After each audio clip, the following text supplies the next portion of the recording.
Ezekiel chapter 18. The word of the Lord came to me. What do your people mean by quoting this proverb about the land of Israel? The parents eat sour grapes, and the children's teeth are set on edge. As surely as I live, declares the sovereign Lord, you will no longer quote this proverb in Israel. For everyone belongs to me, the parent as well as the child, both alike belong to me. The one who sins is the one who will die. Suppose there is a righteous man who does what is just and right. He does not eat at the mountain shrines or look to the idols of Israel. He does not defile his neighbor's wife or have sexual relations with a woman during her period. He does not oppress anyone, but returns what he took in pledge for a loan. He does not commit robbery, but gives his food to the hungry. He provides clothing for the naked. He does not lend them to them at interest or take profit from them. He withholds his hand from doing wrong and judges fairly between two parties. He follows my decrees and faithfully keeps my laws. That man is righteous. He will surely live, declares the sovereign Lord. Suppose he has a violent son who sheds blood or does any of those things, though the father has done none of them. He eats at the mountain shrines. He defiles his neighbor's wife. He oppresses the poor and needy. He commits robbery. He does not return what he took in pledge. He looks to the idols. He does detestable things. He lends at interest and takes profit. Will such a man live? He will not. Because he has done all these detestable things, he is to be put to death. His blood will be upon his own head. But suppose this son has a son who sees all the sins his father commits, and though he sees them, he does not do such thing.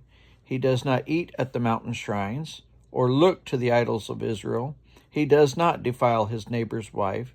He does not oppress anyone and require a pledge for a loan.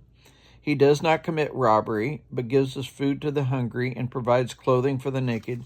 He withholds his hand from mistreating the poor and takes no interest or profit from them. He keeps my laws and follows my decrees. He will not die for his father's sin. He will surely live. But his father will die for his own sin, because he practiced extortion, robbed his brother, and did what was wrong among my people. Yet you ask, why does the son not share the guilt of his father? Since the son has done what is just and right, and has been careful to keep all my decrees, he will surely live. The one who sins is the one who will die.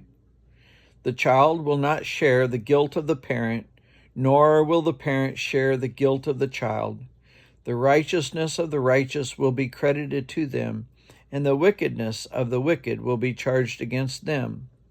But if a wicked person turns away from all the sins they have committed, and keeps all my decrees, and does what is just and right, that person will surely live. They will not die. None of the offenses they have committed will be remembered against them. Because of the righteous things they have done, they will live. Do I take pleasure in the death of the wicked, declares the sovereign Lord? Rather, am I not pleased when they turn from their ways and live? But if a righteous person turns from their righteousness and commits sin and does the same detestable things the wicked person does, will they live? None of the righteous things that person has done will be remembered. Because of the unfaithfulness they are guilty of, and because of the sins they have committed, they will die. Yet you say, the way of the Lord is not just. Hear, you Israelites, is my way unjust? Is it not your ways that are unjust? If a righteous person turns from their righteousness and commits sins, they will die for it. Because of the sin they have committed, they will die. But if a wicked person turns away from the wickedness they have committed and does what is just and right, they will save their life. Because they consider all the offenses they have committed and turn away from them, that person will surely live. They will not die. Yet the Israelites say, the way of the Lord is not just. Are my ways unjust, people of Israel? Is it not your ways that are unjust? Therefore, you Israelites, I will judge each of you according to your own ways, declares the sovereign Lord. Repent, turn away from all your offenses, then sin will not be your downfall. Rid yourselves of all the offenses you have committed, and get a new heart and a new spirit. Why will you die, people of Israel? For I take no pleasure in the death of anyone, declares the sovereign Lord. Repent and live.